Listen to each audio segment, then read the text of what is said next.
Well, since the pandemic, the country's pet economy is booming, and the choice of pets are becoming kind of diverse nowadays. The demand for exotic animals, along with traditional pets like cats and dogs, are rapidly increasing.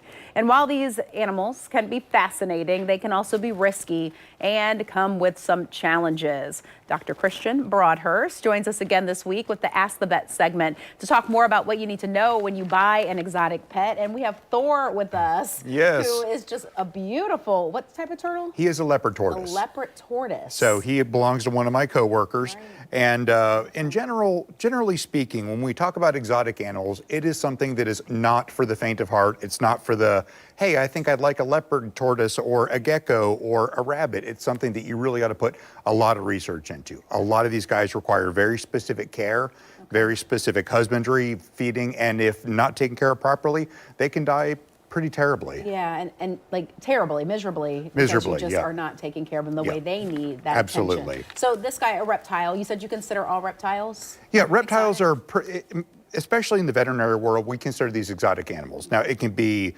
snakes, it can be lizards, geckos, bearded dragons, tortoises, or water turtles, but they all have very specific, very individual needs as far as feeding, as far as vitamins, as far as sunshine, and they're not nearly as easy as dogs and cats. You're like, oh, you probably just put them in an aquarium, he'll be fine. No, not that easy. And then the key to that, really doing your research. I mean, if you're going to do it, make sure you understand it. Everyone in the household gets it too. Absolutely.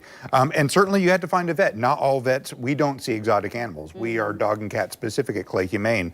So you're going to need to find a veterinarian who does specialize in exotic animals, whether it be birds, macaws, whether it's reptiles, whether it's pocket pets like chinchillas or gerbils or hamsters.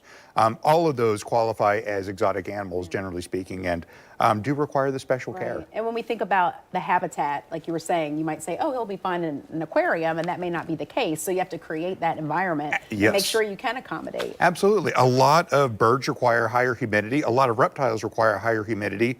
These guys don't. They require lower humidity, but they want to have sun. They want to have temperature that they can get into and out of, because these guys are, they're cold-blooded, as we say, which means they cannot generate their own heat. They've got to go into or out of the environment to get where they need to be. Right, and some of them are illegal too. I mean, you definitely need to do that research. Absolutely. Burmese pythons, for obvious reasons, are no longer, they're kind of reptiles non grata after the problem we have in the Everglades. Right. He's fascinating. I just love Thor. Hello. Oh my goodness. So does he bite at all? No, well, I mean, anything with a mouth can bite. However, unless you are a strawberry or a blade of grass, you're probably pretty safe. Okay. He said he's a little antsy today. Yeah, he's a little. But a beautiful tortoise. Gorgeous. My goodness. And I'm sure the owner knows exactly what to do with him. Oh, she certainly does. All right, Christian Broadhurst, thank you so much for coming in Thanks today. for having me. Good information. I mean, if you want them, just make sure you're prepared, right? Absolutely. All right.